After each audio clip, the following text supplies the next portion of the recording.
우크라이나 사태가 100일 넘게 지속되는 가운데 전문가들은 러시아가 전술 방법을 바꿨다고 주장합니다. 실제로 수도부터 침공하려는 방식에서 우크라이나의 동쪽부터 차례대로 천천히 진격하고 있습니다. 러시아의 이러한 모습에 전 세계는 장기전을 염두에 두고 있으며 그로 인해 서방국들은 우크라이나 지원과 각종 첨단 무기 확보에 열을 올리고 있습니다.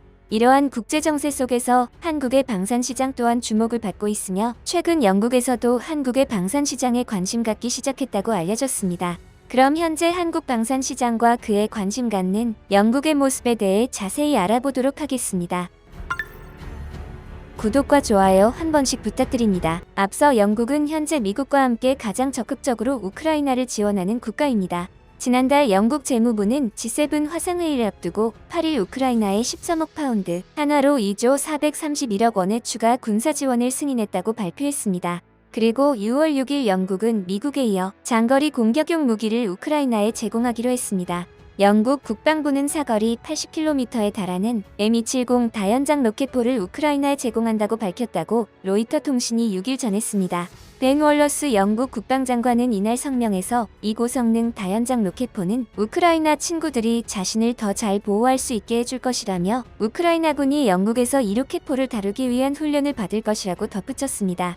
한편 영국 국방부는 이번 결정에 앞서 미국과 긴밀한 조율을 거쳤다고 밝혔습니다. 앞선 1일 미국 국방부는 사용하는 로켓에 따라 최대 사거리가 300km에 이르는 M270 다연장 로켓포가 아닌 약 80km의 사거리를 가진 고속기동 포병 로켓 시스템을 우크라이나에 지원한다고 밝혔습니다.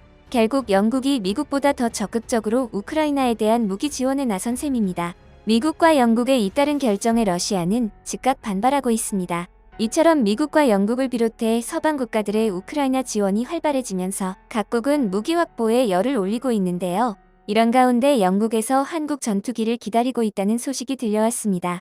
이는 한국 공군 특수비행팀인 블랙이글스가 영국에서 열리는 국제 에어쇼에 참가해 10년 만에 영국 상공의 태극마크를 수놓으며 가시화되기 시작했습니다.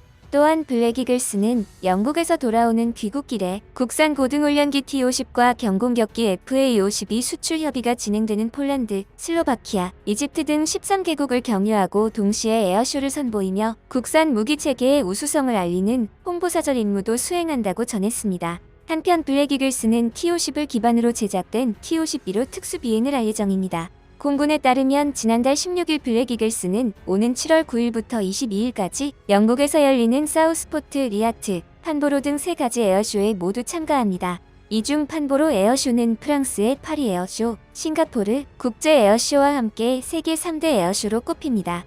7월 18일부터 5일간 열리는 이 에어쇼에서 블랙이글스는 비행하는 20분간 태극마크 기동을 비롯해 24개의 고난도 공중기동을 통해 뛰어난 기량을 선보일 예정입니다. 앞서 말씀드렸듯이 블랙이글스는 화려한 비행뿐 아니라 국산 무기를 알리는 홍보사절단의 역할도 수행해 의미가 상당합니다.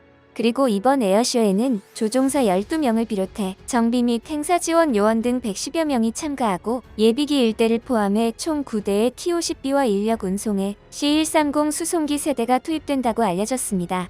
한편 10년 전인 2012년 영국 에어쇼에 처음 출전한 블랙이글스는 최우수상과 인기상을 한꺼번에 수상해 세계를 놀라게 했는데요. 올해 7월 다시 영국에서 열리는 에어쇼에서도 최우수상이 기대되는 상황인 것으로 알려졌습니다. 이는 현재 한국 공군의 에어쇼 준비 상황을 보면 알 수 있는데요. 얼마 전 박인호 공군참모총장은 블랙이글스를 방문해 영국 국제 에어쇼 준비 현황을 점검했습니다. 또 박 총장은 영국 국제 에어쇼 준비 상황을 살펴본 뒤 장병들의 수고를 응원했습니다. 이처럼 공군 참모총장까지 나서서 장병들을 독려하는 이유는 에어쇼가 단순 비행 무대에서 끝나지 않기 때문입니다. 실제로 블랙이글스의 에어쇼가 끝난 뒤 T-50과 FA-50 수출 협의 국가인 폴란드, 슬로바키아, 이집트, 필리핀을 방문해 군사 외교 사절단의 역할도 수행할 예정입니다. 방산시장 특성상 한번 T-50과 FA-52 수출된 국가들은 추후 현재 개발 중인 KF-21까지 계약할 가능성이 높기 때문입니다. 따라서 블랙이글스의 비행에 반해 세계군 관계자들이 T-50과 FA-50을 넘어 KF-21에도 관심을 갖게 될 것으로 예상됩니다. 이런 가운데 카이는 공동 마케팅 파트너인 로키드 마틴과 함께 나토와 유럽연합, 동유럽 시장 수출을 위한 전략을 공유하기로 했습니다.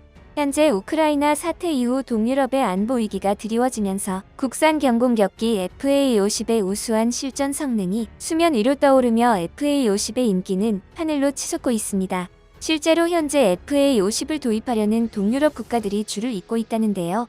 대표적으로 슬로바키아, 폴란드, 크로아티아 등이 카이와 FA-50 도입을 논의하고 있는 것으로 알려졌습니다. 심지어 최근엔 체코, 헝가리, 오스트리아, 핀란드 등 노후 전투기 교체를 시작한 국가들의 러브콜도 끊이지 않는다고 합니다. 그리고 동유럽뿐 아니라 말레이시아에서 18대, 콜롬비아에서 20대 이상 도입이 알려지면서 대륙을 불문하고 FA-50의 인기가 상승하고 있습니다. 한편 FA-50의 인기와 더불어 한국에서는 노후 전투기 교체 시기를 앞당기는데 총력을 기울이고 있는 것으로 밝혀졌습니다. 현재 공군은 FX 2차 사업 추진과 FA-50 및 KF-21 추가 확보 등을 통해 노후 전투기의 교체 시기를 현재 계획보다 3에서 5년 단축하는 방안을 추진할 예정으로 알려졌습니다. 특히 현재 공군이 운용한 지 30에서 40년이 넘은 F4와 F5 전투기의 도태 시기를 하루라도 앞당기겠다는 게 목표입니다. 당시 한국 국방안보 포럼에 따르면 공군 본부 기획관리참모부장인 최춘송 소장은 국회의원 회관에서 공동 주최한 공군 전력발전 방향 세미나에서 F-35A, FA-50, KF-21 기종 전투기를 추가로 확보해 노후 전투기 도태를 최대 3에서 5년 앞당기는 방안을 발표했습니다.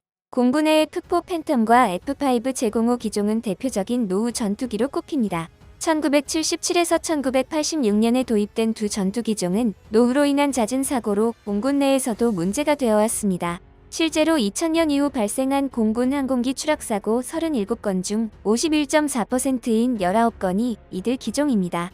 그럼에도 이들 기종은 수명이 연장돼 현재 계획대로라면 2030년대 초반까지 사용될 예정이었습니다. 하지만 공군 측은 지난 2020년 6월 항공모함 탑재용 전투기의 우선 추진 결정으로 지연된 FX 2차 사업을 신속하게 추진하고 FA-50 전투기 추가 양산 KF-21 전투기 최초 양산 물량 등을 통해 60대의 전투기를 확보할 수 있다고 밝혔습니다. 이들 전투기들을 확보해 노후 전투기의 도태 기간을 기존 계획보다 단축할 수 있다는 것입니다. 그리고 최근 카이가 FA-50의 성능 개량 계획을 발표해 한국 공군뿐 아니라 전 세계의 각광을 받고 있습니다.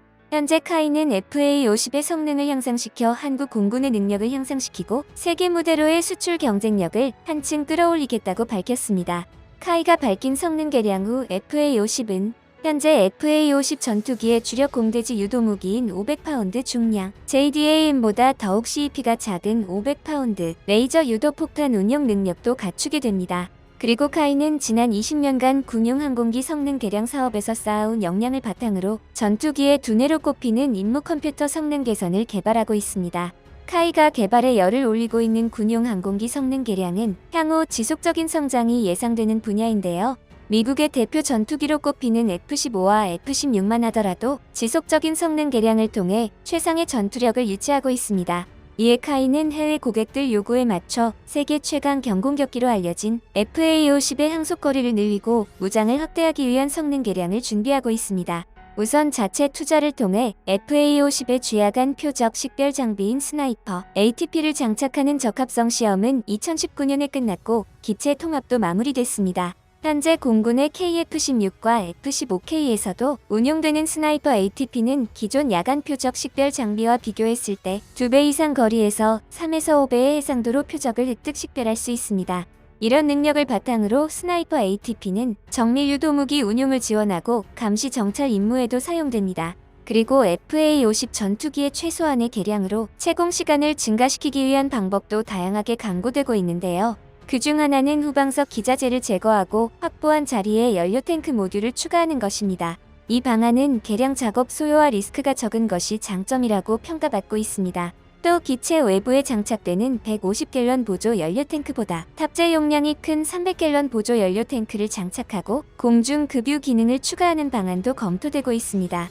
현재 한국 공군의 블랙이글스의 영국 에어쇼 참석으로 영국의 한국 무기 도입에 대한 기대감이 흐르기 시작했으며 세계 수출 무대에서 성공했음에도 카이의 FA-50 성능 개량 발표에 한국 방산 시장은 더욱 날아오르고 있습니다. 오늘 영상도 시청해주셔서 감사드리며 내일 다시 찾아오겠습니다.